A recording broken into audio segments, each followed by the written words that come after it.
ብሩኬ በጣም ተሰምቶታል። ከሃይሚ ጋር ያለውን ነገር በሙሉ ወደ ሰላም ለማምጣት ነው ጥረት እያደረገ ያለው።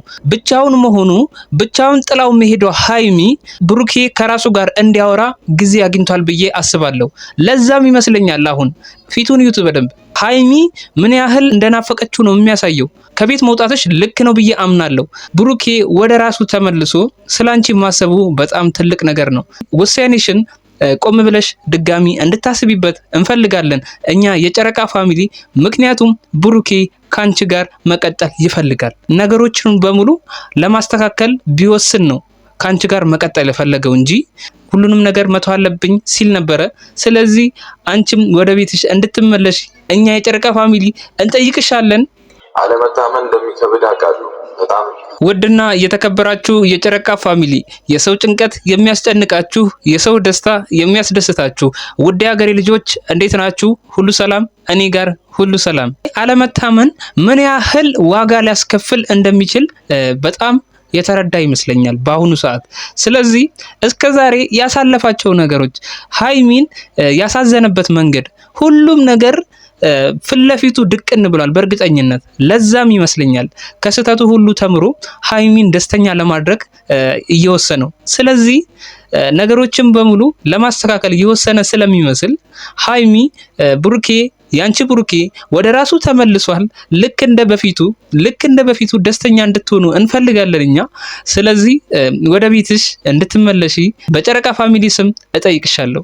ብሩኬ ደግሞ ባለፈው ኤፍሬም ጋር የሄደበት ምክንያት በጣም ወንድነቱ ስለተፈታተነው ነው። በጣም እልህ ስለያዘው ነው የዛን ቀን ሄዶ እውነቱን እንዲያወጣ እንዲናገር ያደረገው። ስለዚህ ብሩኬ ለእውነት እንደሚቆም መረዳት አለብሽ። ምክንያቱም ብሩኬ አንቺን አይዋሽሽም ብዬ አምናለሁ። ስለዚህ ብሩኬን መምረጥሽ ለወደፊት ህይወትሽ ትክክለኛ ምርጫሽ ነው ብዬ ነው የማምነው ሃይሚ።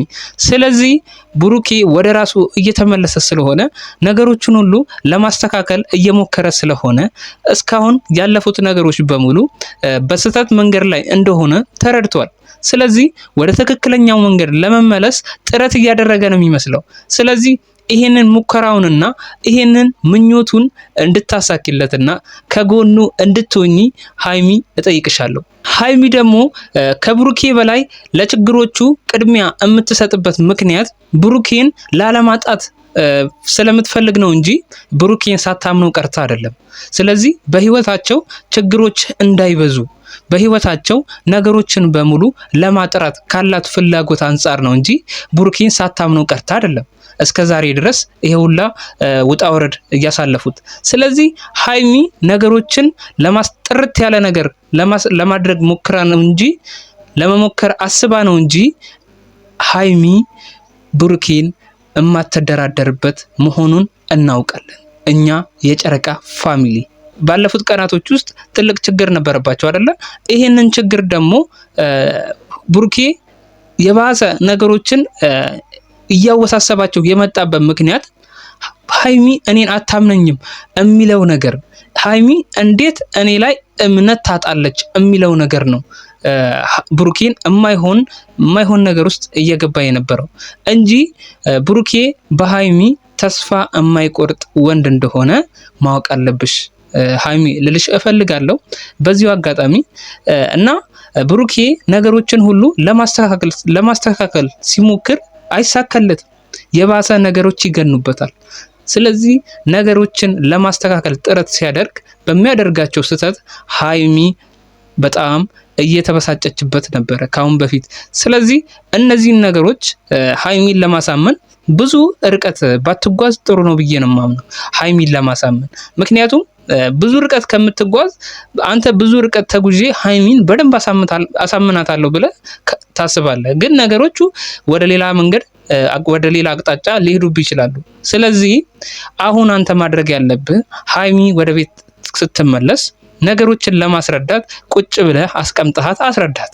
በቃ ልክ እንደ በፊቱ አትነጫነጭባት፣ ምንድነው ምናምን አትበላት። በቃ ገባ? ለምትጠይቅ ጥያቄ ጥርት ያለ መልስ መመለስ ነው ያለብህ ብዬ ነው የማምነው እንጂ ሃይሚን ለማሳመን ዙሪያ ጥምጥም ከሄድክ በሴት ምናምን እንደዚህ አብሳላተን ምናምን ብቻ ሌሎች ሰዎችን በህይወት ውስጥ አስገብተ ሀይሚን ለማሳመን ጥረት የምታደርግ ከሆነ ሀይሚ የባሰ አንተ የማይሆን ነገር እያደረግክ እንደሆነ ነው የምትረዳው እንጂ አንተ ጥሩ ነገር እያደረግክ ነው ብላ አትረዳም። ስለዚህ ይሄ የሀይሚ ባህሪ ነው። በቃ አንተ የተወሳሰቡ ነገሮችን አትወድም። በቃ ሀይሚ ቀለል ያለ ህይወት መኖር ነው የምትወደው በተፈጥሮዋ ማለት ነው። እሷም ተናግራለች። ስለዚህ አንተ ይህንን ነገር ተረድተ ነገሮችን ለማስተካከል ሞክር። ቁጭ ብላችሁ ማውራት ልመዱ። የዛኔ በመሃላችሁ ያሉ ችግሮች እየተፈቱ ይሄዳሉ ብዬ አምናለሁ። እንግዲህ የዛሬው ቪዲዮ ይሄን ይመስላል። በሌላ ቪዲዮ እንገናኛለን። ቻው።